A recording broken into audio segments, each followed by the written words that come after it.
ငယ်ကလက်သမားလုပ်တာများလွန်ပြီးတော့ပန်းတေပန်းညဖြစ်နိုင်တယ်ဆိုတာသိပြီးပြီလား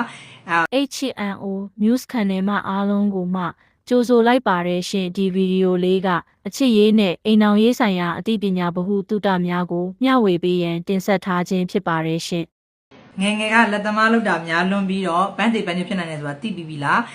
ပညာမတတ်တော့လက်သမားလုပ်တာမဟုတ်ဘူးเนาะသဘောပေါက်မယ်ထင်တယ်အဲ့တော့ပန်းတေပန်းညဖြစ်တာကအာတာဖြည့်တာများလွန်းရင်ပန်းတေပန်းညဖြစ်တာကိုသိပြီးတော့ဘယ်လိုရှောင်းမှမသိဒါပေမဲ့လုတ်ခဲ့ပြီးပြီအရန်ကလုတ်ခဲ့ပြီးဖြေခဲ့ပြီးပြီအခုကျတော့အတက်ရတစ်ခုရောက်လာဒါပန်းညိုးကျင်တို့ဖြစ်နေဘယ်လိုဖြေရှင်းရမလဲเนาะအဲ့တော့ဘယ်လိုလူတွေကအဖြစ်များဆုံးလဲဆိုတာကိုအရင်ရှင်းပြရမှာဖြစ်တဲ့အတွက်ကျွန်တော်တို့ကျမရေးရเนาะကျမရေးအားနဲ့လို့စေဝါတွေမိဝဲနေရတဲ့သူတွေနောက်တစ်ခုကကျွန်တော်တို့အာမခံချက်မရှိတဲ့လိန်နံကြီးစေးပါဆိုတဲ့အရာတွေကိုထိုးထားတဲ့သူတွေဒီပို့ပြီးတော့ပန်းတေပန်းညိုဖြစ်နိုင်တယ်เนาะခဲနေလို့ခွဲထုတ်ရတာထိတ်ပိတ်တာခွဲထုတ်တယ်ပြီးရင်ကပိတ်ထဲကိုထည့်ချုပ်တယ်ငုံသွားတယ်ပြီးရင်လိန်တန်းတိုးဝင်သွားတယ်အဲ့လိုတွေဖြစ်နေတဲ့သူတွေရှိရင်လည်းဆင်မဗီဒီယိုကြည့်ပြီးတော့မင်းမြတ်ကျင်တာရှိရင်4နှစ်5နှစ်9651ခွန်ကို446 164ဒီနံပါတ်တွေမှာဆက်သွယ်မေးမြန်းလို့ရတယ်အဲ့တော့ဘာလို့လဲကိုပတ်ဝန်းကျင်မှာရှိခဲ့ရင်လည်းမေးမြန်းလို့ရအောင်အဲ့တော့ဗမာတိုင်းရင်းစိမှာကောအနောက်တိုင်းရင်းစိမှာကောလိန်ဂျာနဲ့ပတ်သက်ပြီးတော့ဒီပန်းညိုးတာပြဿနာဖြေရှင်းဖို့အမျိုးသားတော်တော်များများကအခုခေတ်မှာအသက်အရွယ်တစ်ခုရောက်လာရင်ဒါမှမဟုတ်လူငယ်တွေမှာပါလေကျွန်တော်တဝက်တစ်ပြက်နဲ့ကျွန်တော်အားမရဘူးညှိုးသွားပါတယ်ဆရာမရဲ့ဆိုပြီးတော့အမေတဲ့အရန်များလာတယ်ကျွန်တော်နောက်ပိုင်းမှာအခုဘိုင်ဘာတွေမှာဖြည့်ရှင်းနေတာအရန်များလာတဲ့အခါမှာ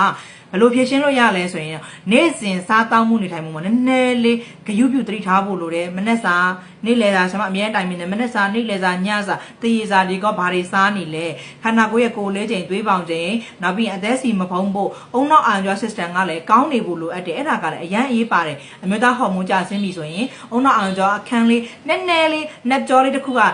ဒီနည်းနည်းလေးအားနေသွားပြီဆိုရင်ကိုကတုတ်လွတ်တဲ့ဘိုင်းမှာမထိန်နိုင်တော့ဘဲနဲ့မြန်တယ်ဆိုတဲ့အခြေအနေတွေပါဖြစ်တာဟုတ်မဟုတ်เนาะလေ့လာကြည့်လို့ရတယ်အဲ့တော့အုံနောက်အာရုံကြောတွေကျွန်တော်တို့အသက်စီမဖုံးတာဘို့တွေကိုယ်လေးချိန်တွေဒါတွေကိုအမြဲတမ်းမေးပြီးတင့်တော်တဲ့အခြေအနေကိုရွေးချယ်ပြီးတော့သူတို့ကိုဆေးထိုးလို့ရတာရှိတယ်ဆေးတောက်လို့ရတာရှိတယ်ဆေးထိုးတာကျတော့ကျွန်တော်တို့တိတ်ပြီးအားမပေးဘူးသူကလိန်ရန်ရေပြားကိုပီရှော့ဆိုတာထိုးတာထိုးပြီးရင်တော့ခုနကပဲတလို့ဆေးတောက်ဆရာမလို့ကောင်းသွားတယ်ပေါ့နော်ဒါပေမဲ့လိန်ရန်တစ်ခုပဲစဖို့ဖြစ်တာဒါပေမဲ့ခုနကတော့အသေးတွေကအရာအဆိုင်ဦးလန်းချောင်းတွေကစုပ်ယူနိုင်စမ်းအားနေလို့ပြီးနောက်ပြီးခုနကပဲတလို့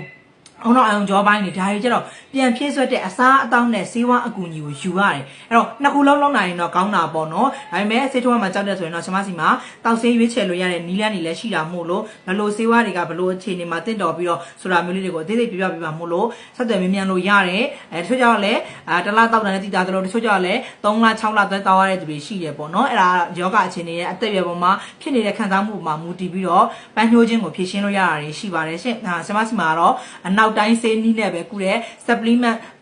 အားဖြည့်တက်စာရဲရှိတာပေါ့နော်ဗမာတိုင်းရေးဆေးတော့မဟုတ်ပါဘူးဆရာမစီမှာရှိတာလေအဲ့ဒါလေးပဲပြောပြချင်ပါတယ်ရှင်အတန်လေးနည်းနည်းနာနေတဲ့အတွက်တောင်းပန်ပါတယ်ရှင်ကျေးဇူးတင်ပါတယ်ဟာဒီနေ့ဗီဒီယိုအစမ်းလေးတစ်ခုတက်လာလို့ပေါ့နော်လက်သမားတို့တာများတယ်ဆိုတာလေးကိုကျမတို့တင်ဆက်သမျှကိုမလွတ်တမ်းကြည့်ရှုနိုင်ဖို့ HNO သတင်း channel ကိုစည်ရင်းသွင်းမထားသေးပါကအခုပဲစည်ရင်းသွင်းထားဖို့မမေ့ပါနဲ့နော်ရှင်